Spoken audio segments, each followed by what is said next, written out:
I'm going to assume you have done tree diagram questions before in this question, because otherwise it's just going to take too long to explain exactly why we're doing what we're doing. Okay, so if you're really not confident with tree diagrams, and watch a lesson on it, and hopefully when you're watching this, I've made one on it.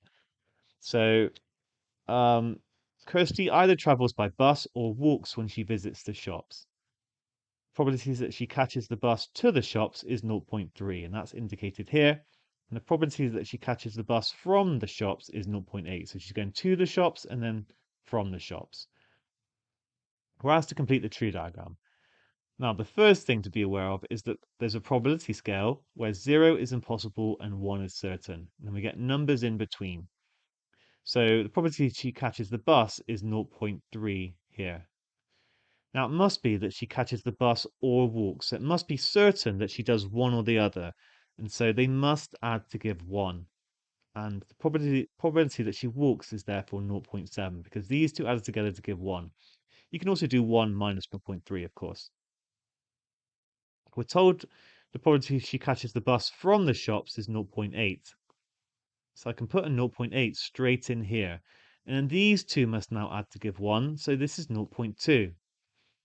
And the reason I've got another branch here is that this is her getting the bus from the shops and, sorry, to the shops and then from the shops, and bus to the shops and then walking from the shops. Whereas we need to look at the other scenario. When she walked to the shops, she might still catch the bus back or she might walk back. But in both cases, the probability is still going to be 0.8. We say they're independent of one another. It doesn't matter whether she's taken the bus or walked, it's still going to be 0.8 here. And therefore this is 0.2. And we've started off this question well, we've completed this tree diagram. Sometimes, you also get taught to complete the tree diagram to work out the probability of doing both things. And actually, to work that out, you have to times along your tree diagram. So you have to do 0.3 times 0.8. I'm just going to do it for all of them before I answer part B, because I think it's worth talking about. So that gives us, it's given as a fraction. Now, because we're working in terms of decimals, I'd probably give it as a decimal, 0.24. So that is the probability of catching a bus and then the bus again. And the way to think about this is that actually 0.3 is 3/10. 3/10 of the time we're catching the bus. And then those 3/10 of the time, 8/10 of those times we're then catching the bus back. So you have to times them together to get the overall fraction. Of course, we're writing it as a decimal here, but I just wanted to explain the idea. That's why you times them. I mean, there are other theories about why you times them, but I'm not going to go into detail here on that. So you times all of them. This is going to give 0.06.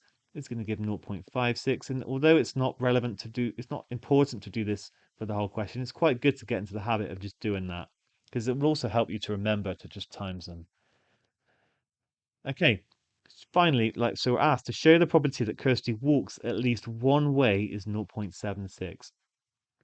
So I actually have to use, it was useful to find these probabilities because I have to now figure things out. So for Kirsty to walk at least one way, she can either get the bus and then walk, or she can walk and then get the bus.